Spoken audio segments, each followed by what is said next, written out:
Om Shanti.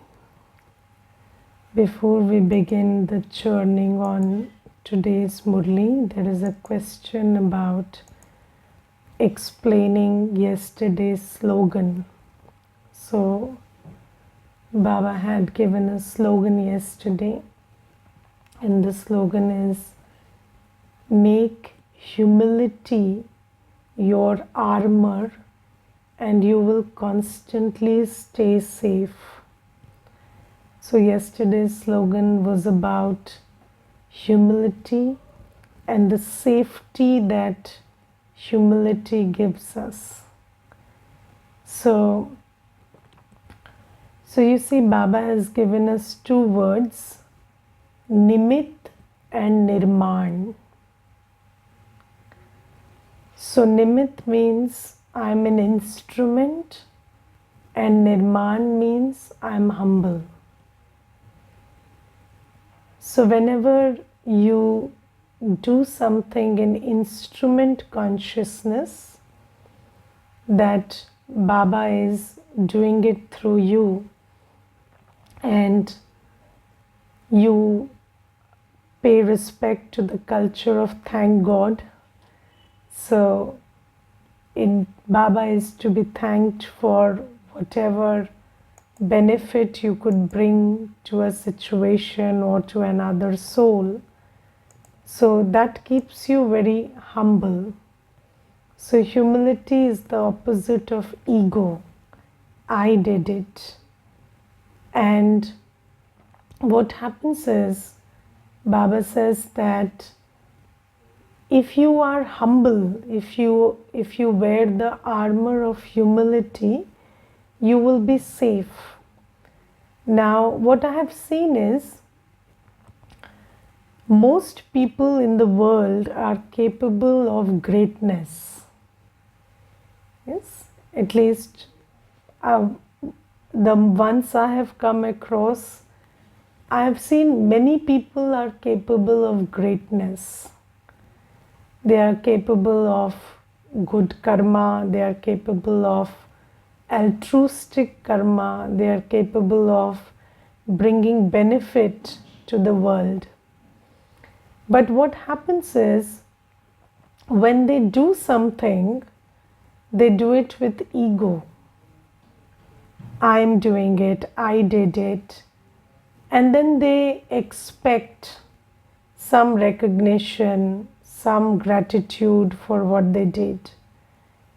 And then when they don't get that recognition and gratitude, what they do is they stop doing what they are capable of.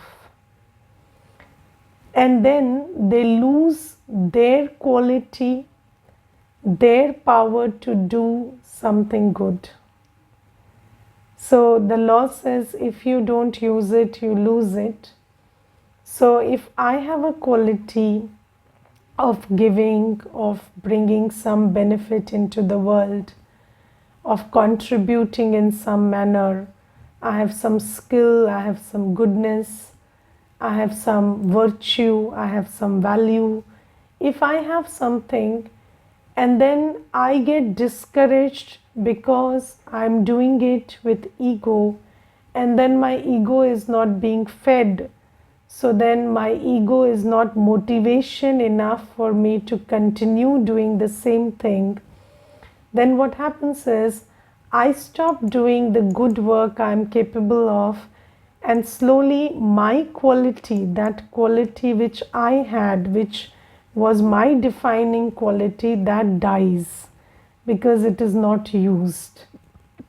So Baba says, if you do everything with humility, then you will stay safe from these attacks of Maya. Yes, and do you know that in the scriptures, Hanuman is always associated with humility. It is said Hanuman, the character Hanuman, was very humble, and so humble that he wouldn't mind doing the simplest task of seva. So that was the kind of humility Hanuman had. And then I remember that there was this story where Narad ji, so Narad is also a Brahmin character in the scriptures. So you see, we are all Brahmins and it is all our story.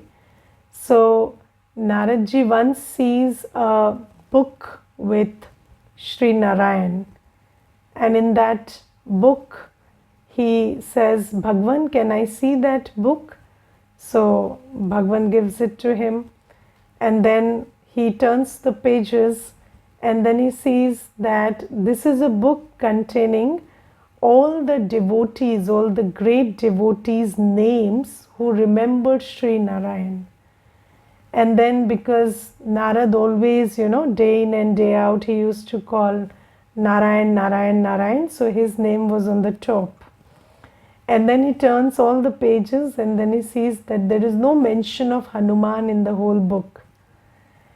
And then he goes and tells Hanuman that, you see, you are meditating here and you see you have Ram in heart, but there is no mention of you in the book. And then Hanuman says that it's okay because I am not bothered by all these things. And then he continues meditating. And after some days, Naradji discovers another little book with Sri Narayan. And then he asks Bhagwan, what does this book contain? So Bhagwan says, it has the names of all those devotees whom I remember. And then in that book there was Hanuman on top.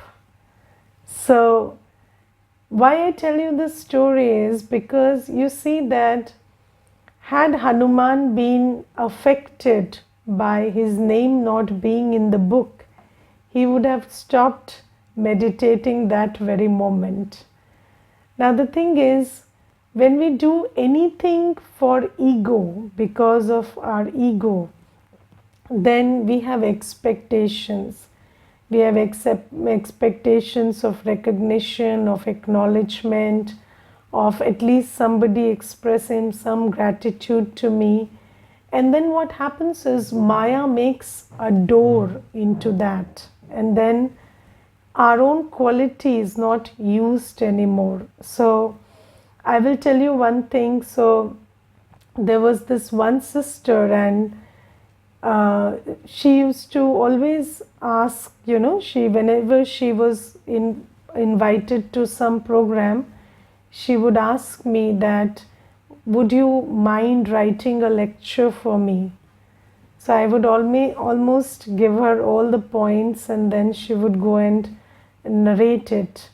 And then it happened every time. And then there was somebody who told me that, she doesn't even give you any acknowledgement, and she takes all the material from you and she goes and talks. So I said, does she take all the material from me? Because it's not my material anyway.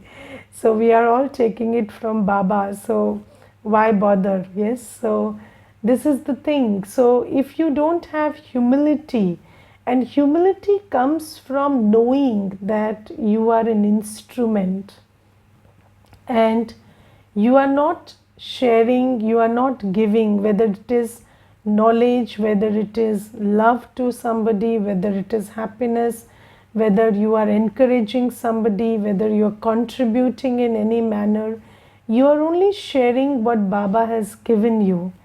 And that keeps you safe from the attack of Maya.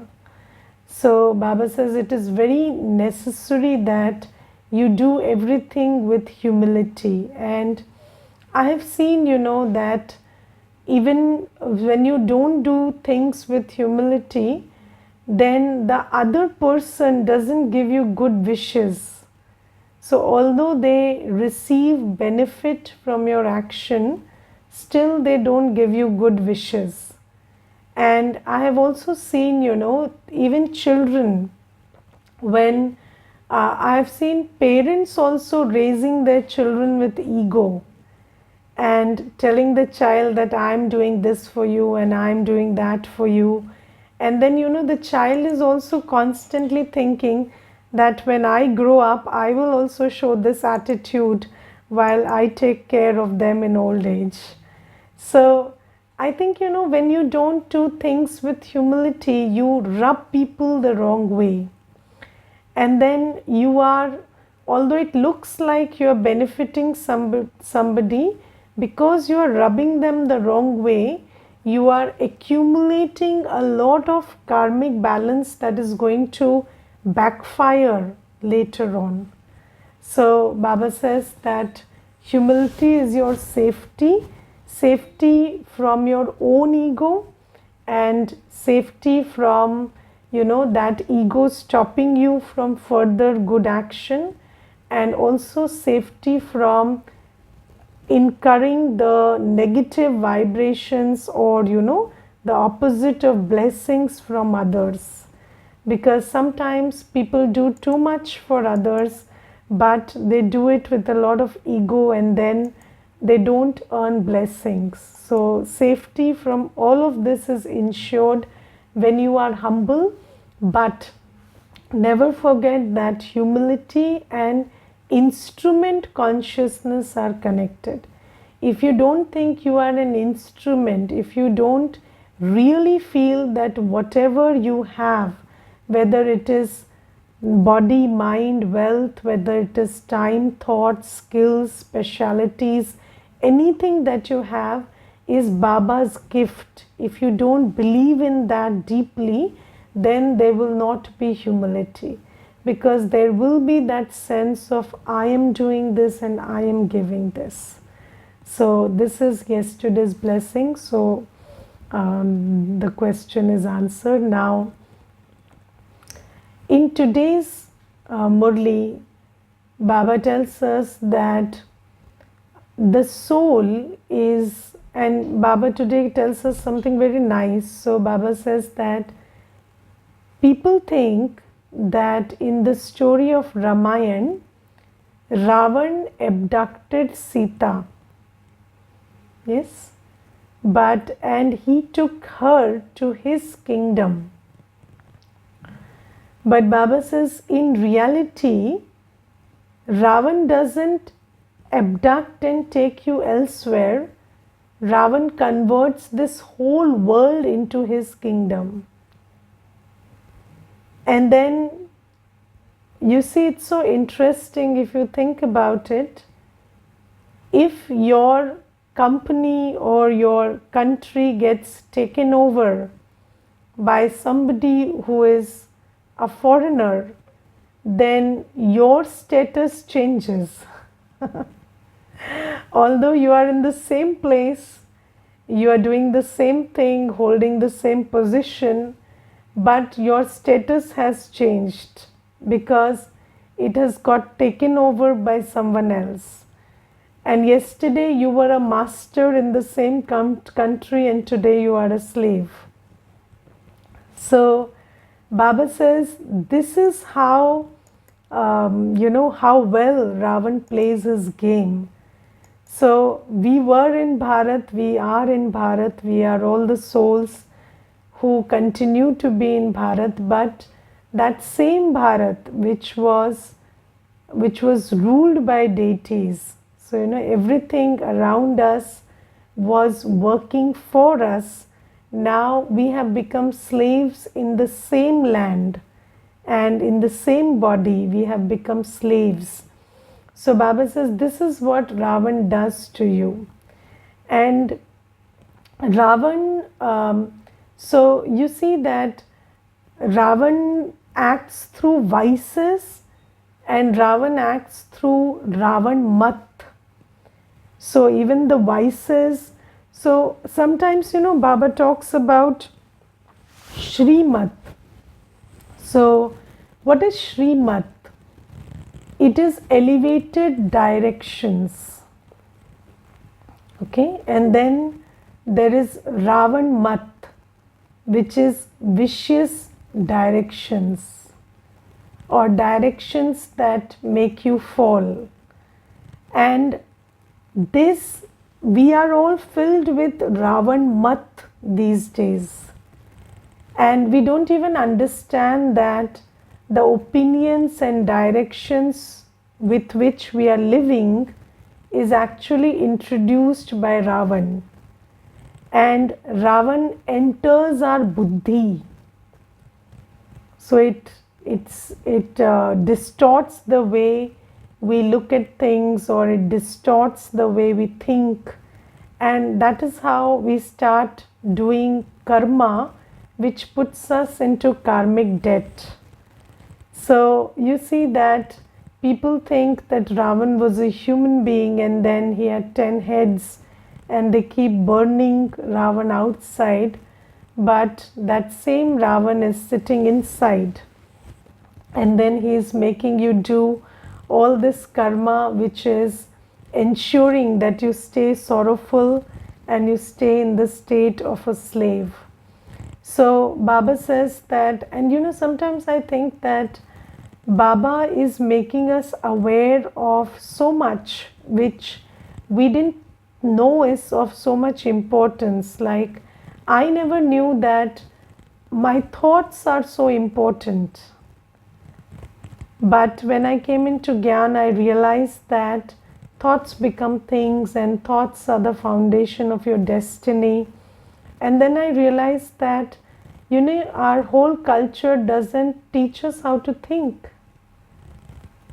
And then so this is Ravan Mat. So when you are in Ravan Rajya, you will not be taught to pay attention to the most important things that matter, like the thoughts or the remembrance. You see, we are always remembering something or the other, and remembrance is coloring my state of mind, and my state of mind is affecting my actions and my destiny.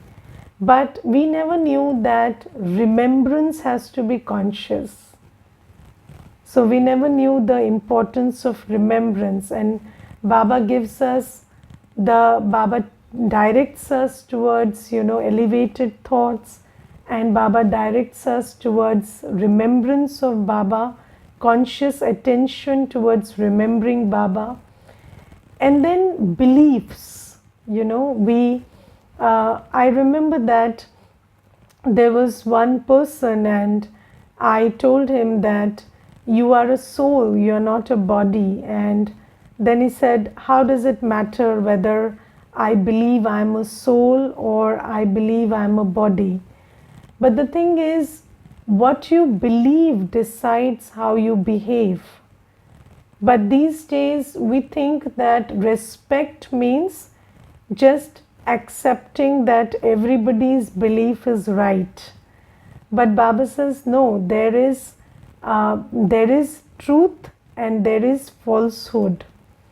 And then Ravan makes you believe and respect the belief that which is false is true. And then when you live by that belief decides how you behave. Now in the Murli today, Baba tells us that Ravan makes you believe that the soul is nirlep. Nirlep means whatever the soul does through the body doesn't affect the soul. So the soul remains immune to the effect of the action it does through the body. But Baba says this is such a big gap in your belief system, because if you believe that you are not going to have the residual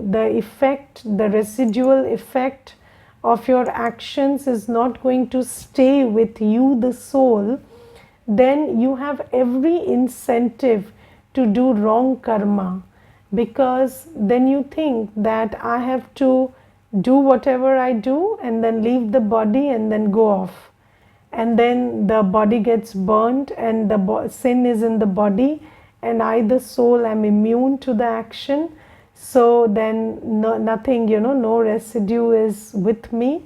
So definitely I don't have to care about what I do or what karma I create. So Ravan and Ravan Mat, So these belief systems that Ravan introduces, these belief systems are responsible for our downfall. But we don't understand that, because Ravan has also taught us how does it matter what you believe.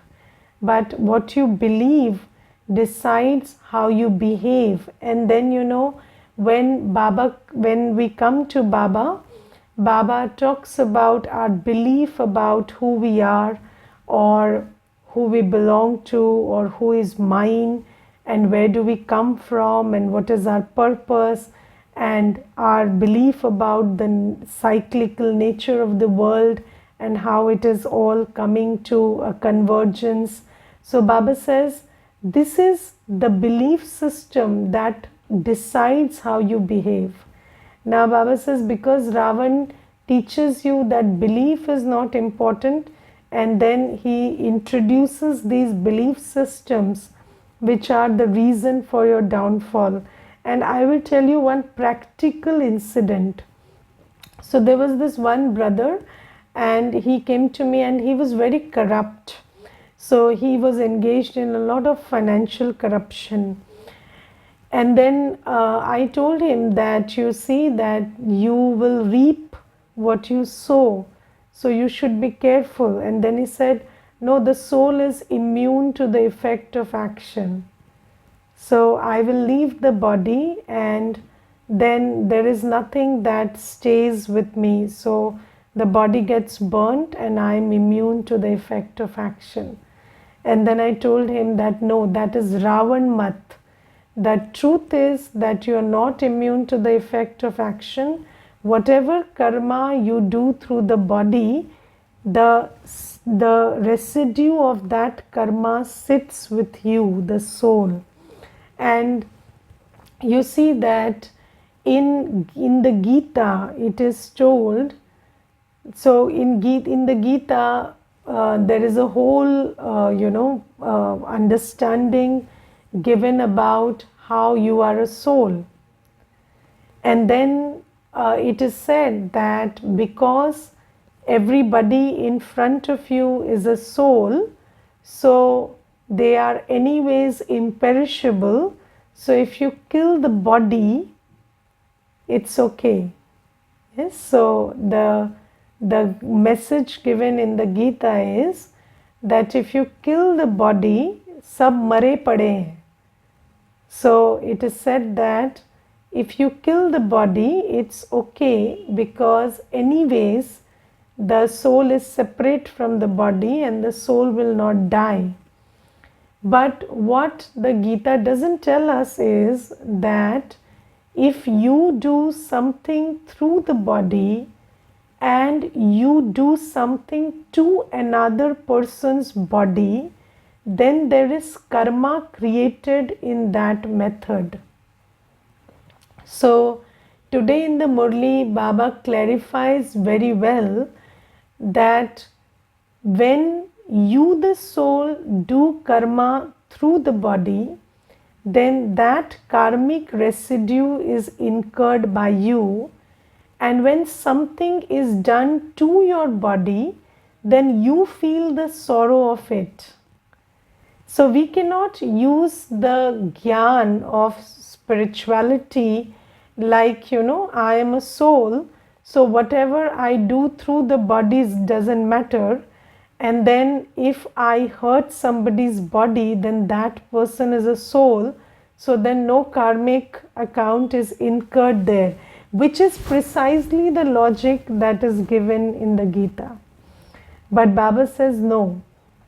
When you are in this stage, you're pretty body conscious right now, and when you're body conscious, whatever you do through the body, you do vikarma through the body. When you're body conscious, then you are under the sway of fear and attack and this and that.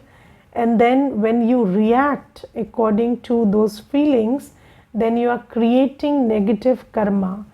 And when your body is given some attack, then you, the soul, experience that sorrow.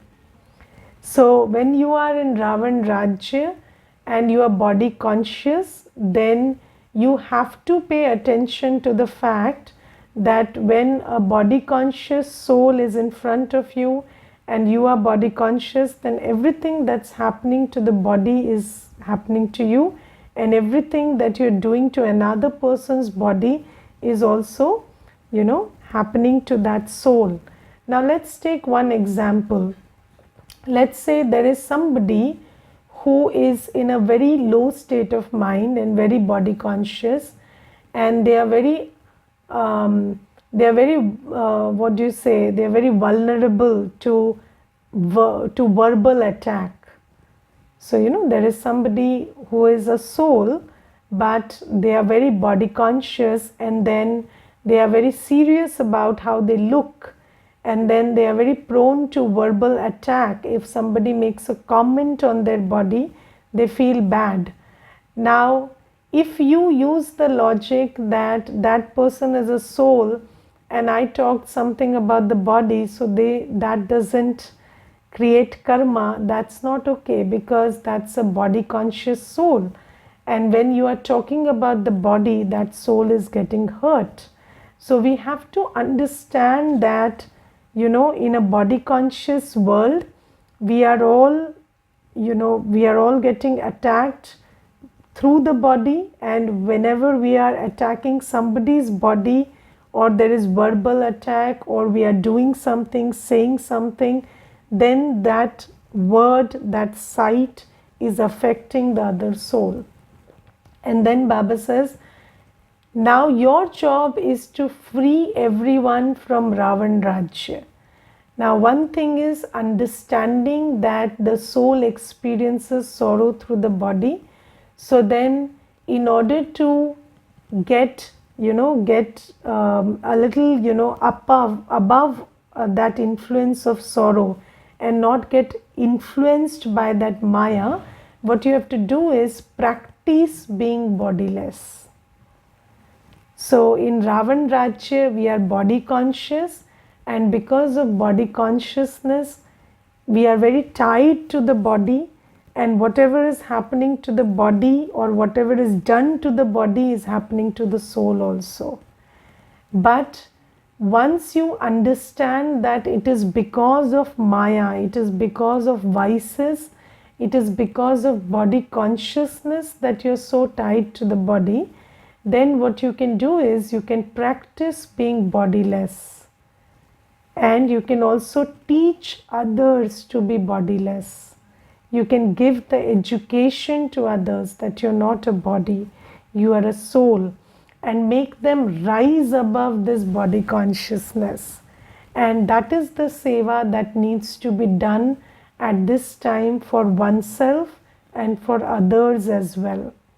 And I will tell you one incident. So there was this sister, and she had come to Baba, and then she took the classes, and then after some time she told me, I experienced a lot of change in my life and in my state of happiness. And then I asked her, will you like to mention any special incident where you applied Gyan or you felt the difference? So she said that, Didi, you see, because I am new to Gyan, so you see, when we are new, we have a lot of zeal and enthusiasm. And then she said that I practice being bodiless a lot. So I just, when you gave me the course, I started practicing that I am a soul separate from the body, and I am the one who thinks, I am the one who makes decisions, I am the one who does karma through this body. And then what happened is, I was once taking the stairs, going down the stairs, and then I tripped, and my sandal was like, it just turned, and then I tripped, and while I was falling, so you see, falling doesn't take 5 minutes, it's a 10-second thing. So when I was falling, I was very aware that I am a soul and the body is falling, but I am the one who thinks and decides. So now that I have to fall and there is no way that I can save the body from falling, then let me take a quick decision to choose the angle at which I will fall. And then she said, I turned my body in such a way that my head didn't get hurt and I fell on the support of my hands, so this side. And then I was absolutely okay when I got up, and I was even smiling. And then I walked down the other set of stairs and then I went to my room. So you see that Baba says that when you're body conscious, then whatever happens to the body happens to you. And then you are not able to make a decision to protect yourself from what's happening to the body. Okay?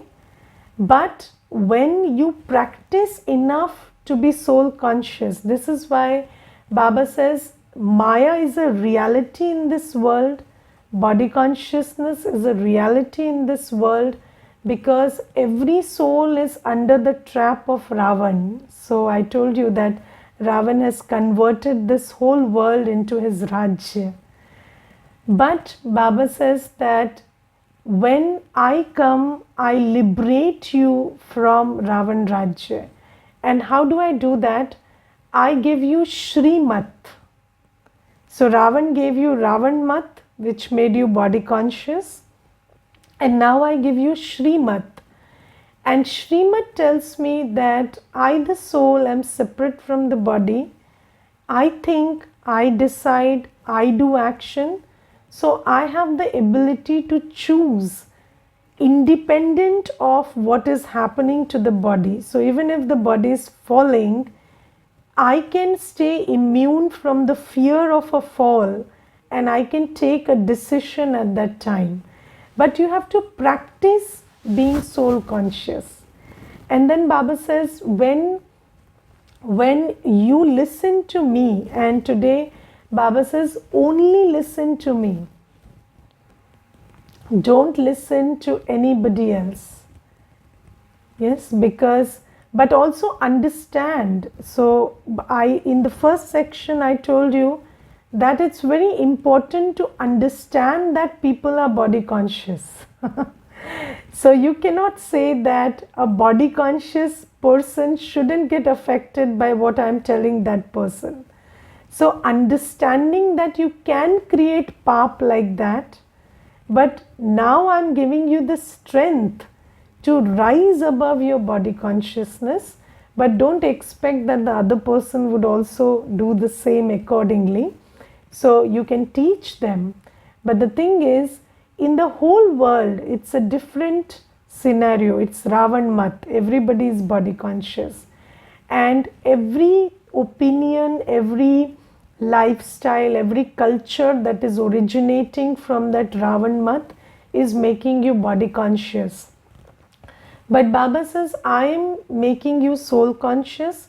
And what you do is you practice enough to understand that you are a soul, and then you will be free from whatever is happening in the physical world, and you will also be able to make those decisions, create those thoughts, create those vibrations which affect the world around you, the body which you have and the karma which you are doing, and you will be able to create a new destiny for yourself and a new world for everybody else through those actions.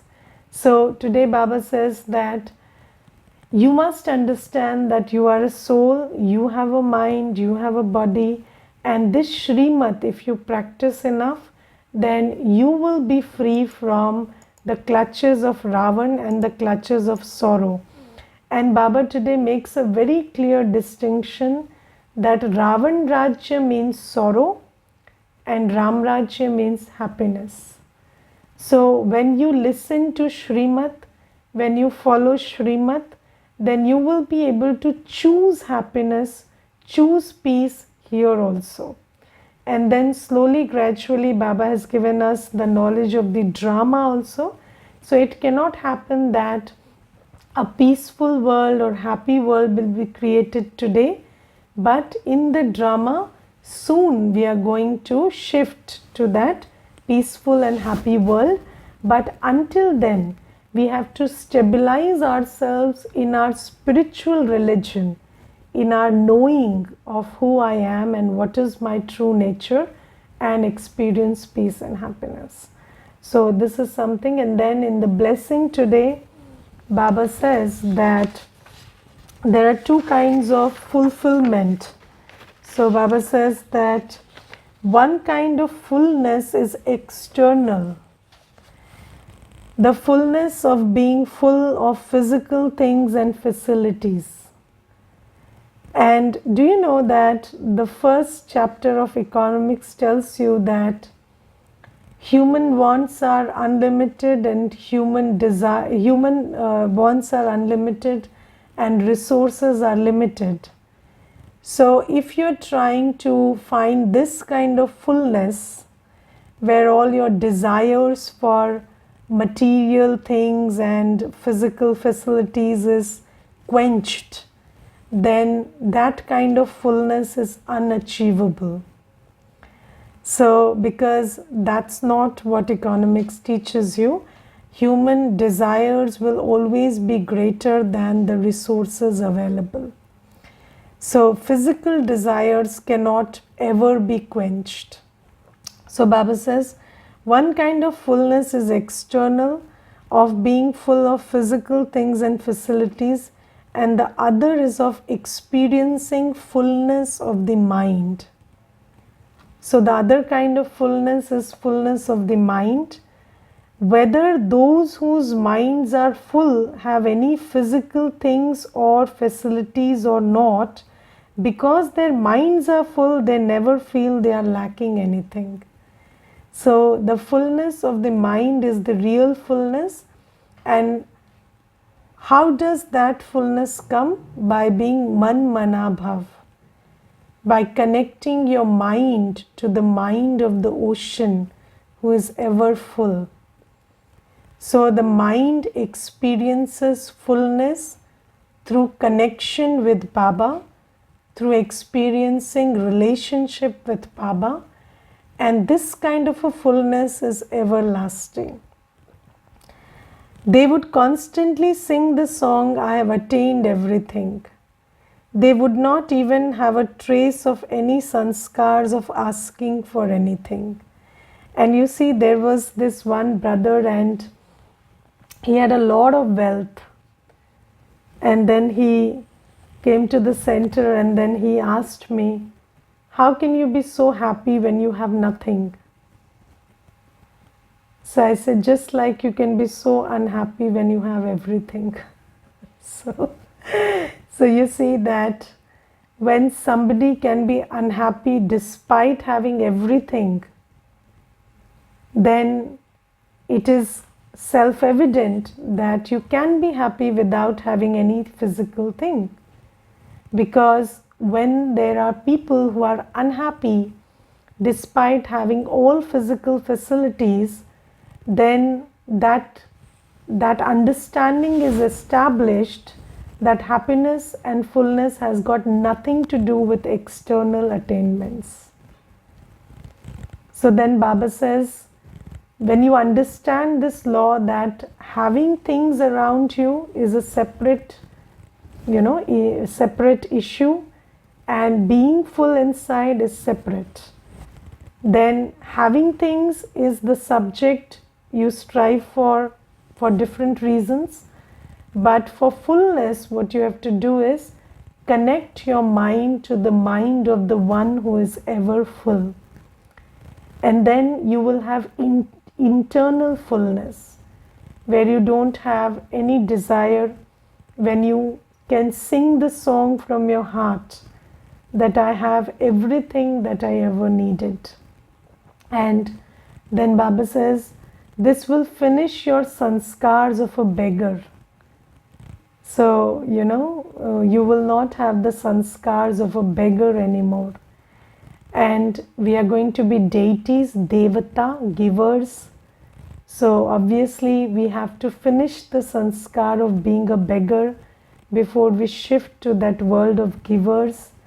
And in order to finish that sanskar, this is the key. So knowing and practicing to connect our mind with the mind of the one who is ever full.